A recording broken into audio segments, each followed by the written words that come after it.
Hey, my name is Amelia and I'm here with my friend Mike Hello everybody. and Peter, who's behind the camera. Hello there. And we are all sitting in Primrose Hill, not just to evade work emails, a little bit to evade work emails, but also, Mike, because...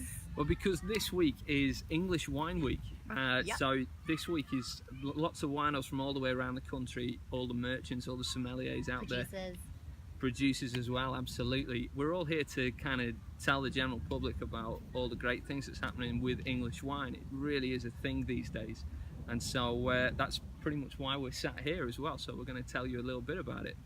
And I've actually accosted Mike's wife's picnic basket to bring you guys a whole range of sparkling wine as well as still wine. Now, I think when people think about English wine, they normally tend to think about the bubbles because that is what is now internationally renowned from England.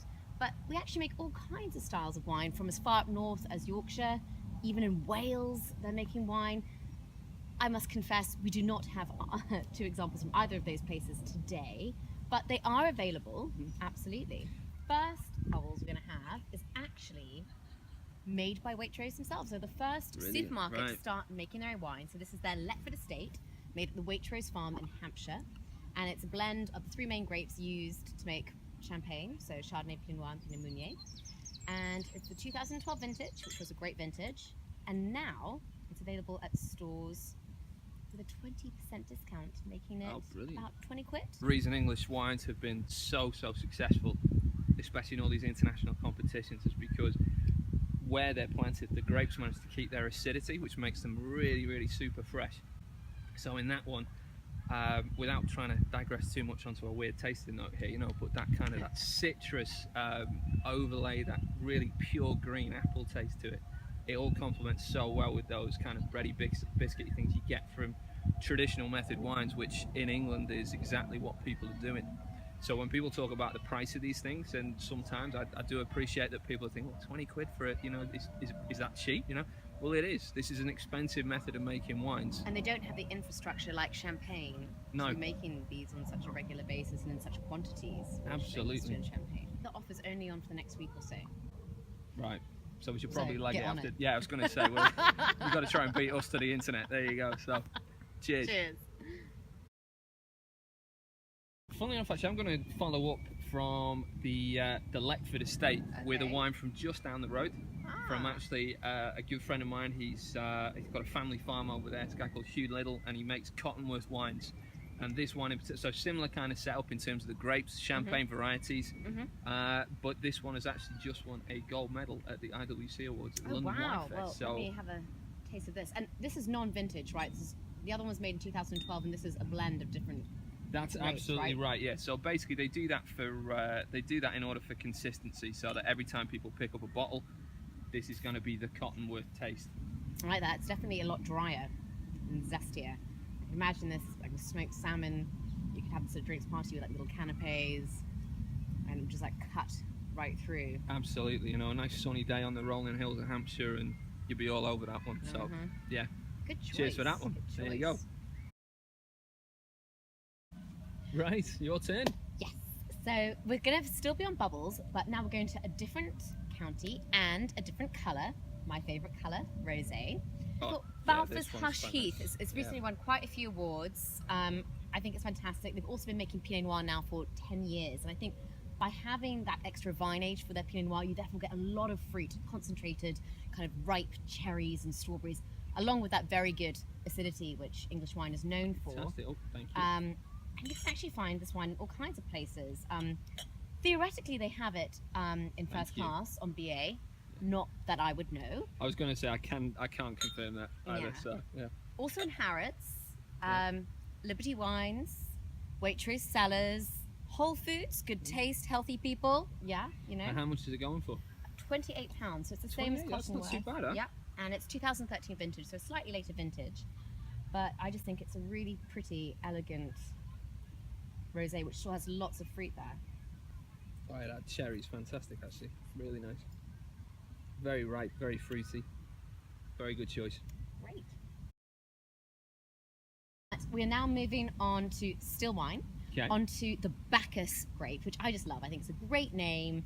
It gets to the heart of what wine should be about. And it's the third most planted grape variety in the UK. One of my favourite versions of the Bacchus grape, which is known to be kind of elderflowery and grassy, is one made in a London-based winery. They get their grapes from Essex and Kent, and then those grapes get taken to London Crew Winery, and they make this gorgeous Bacchus. This is their second time they've made it, and it's done extremely well.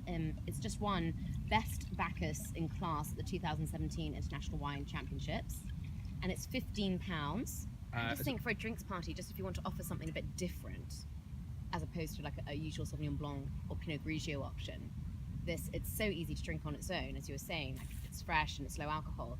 But also, do you think it'd be great with like goat's cheese or a summer salad and sitting outside, like summer's day? This is Waitrose's English Dry White, the lime selection, and it's made for them by Denby's Wine Estate, which is down in Surrey, just south of London, basically. This one in particular is Cébal Blanc, which is a hybrid grape. And when I talk about it being a hybrid, it basically just means that it's coped for a long, long time with all kinds of different English weather, and still makes a cracking wine. So come and have a try. I'm this one. excited to try this. Yeah. Again, quite low in alcohol. So I Yeah. think for me, like if you had sort of like a spicy fish salad or something like that, like get some crayfish tails in there, a bit of chili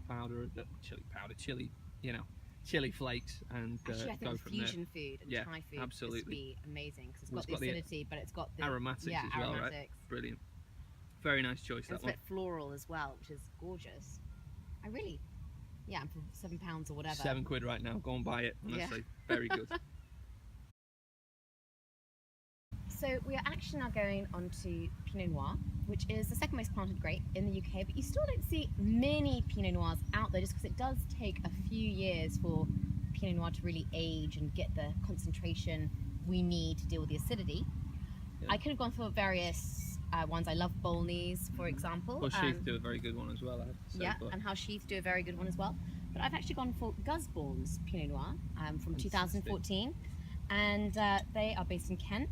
And I love it because you do, again, it's about getting that combination of appreciating the lovely tart cherries, and you kind of get pomegranate and cranberries with this. And they do put the grapes into barrel for about 10 months, which just gives it a subtle kind of spice and rounds it out really beautifully.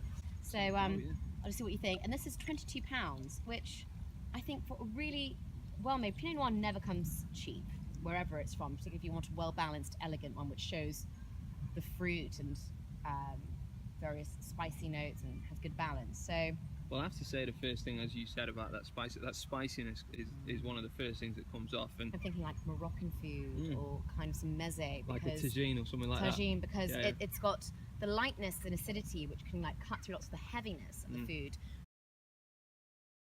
that. Look, I think as we were saying earlier, there's literally no excuse anymore. You can go out and buy these. They're either online or at a supermarket near you. And there's so many good discounts going on. Absolutely. So take advantage of it. Go out and get it.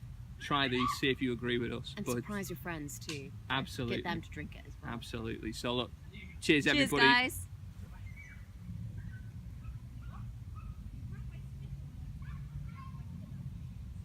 What do you think?